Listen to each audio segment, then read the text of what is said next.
session 2 is Mark 14 through 45. Yep. This is where Jesus calls the disciples and they drop everything to follow him.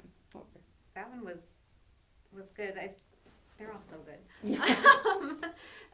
Just how the disciples just dropped everything. Mm-hmm. You know, Yeah. he called them to follow him, and Francis talks about it's not a set of doctrine or morality or laws or whatever. It's come follow me, learn from me, and they're just like, oh, yep, just drop my fishing boat and go. Sorry, Dad. I'm just gonna leave you here and Right. peace out. Like, Yeah. and yeah, they just it was immediate. It wasn't, well, let me go think about it. Yeah. Let me talk to Yeah. whoever about it. Mm-hmm.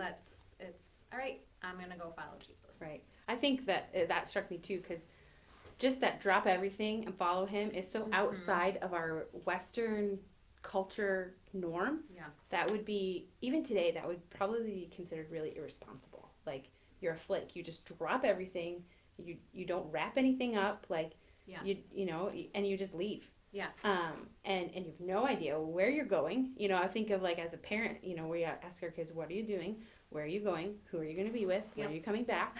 Like, all of those things. Yeah. Like, these disciples just left.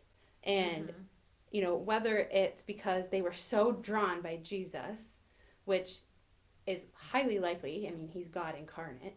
But then also just this, like, they've been most likely rejected from the school of other Jewish boys who have been selected to follow a rabbi, and the rabbis, or they ask to follow this rabbi, and you know, a lot of the disciples probably were rejected in that, and so Jesus was picking the marginalized out of this, and for them to just walk into something completely unknown.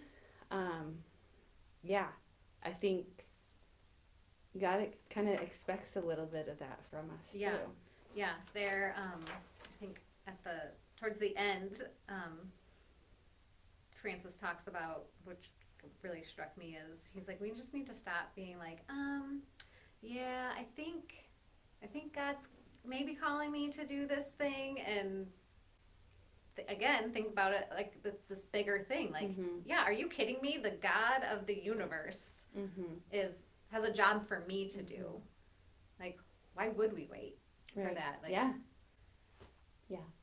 And it also made me think, Pastor Steve talked about it, I think, a couple weeks ago in a sermon, where it was, when God is your all, you give up anything joyfully to follow. And I think that's the example we have in the disciples, especially in the calling to follow him. Is just like, when God is your focus, it makes perfect sense for you to drop everything.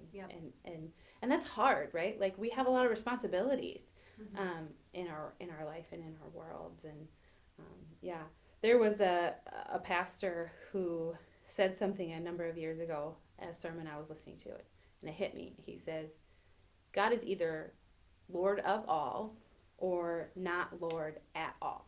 You can't have a Lord be Lord over part of your life. Like, he's Lord. He has authority over all. That's what Lord means, right? And so that's hard to live out that way, to think of, like, okay, he's Lord of this decision, and he's Lord of how I act, and he's Lord of how I treat people and how I talk, and the things I do. And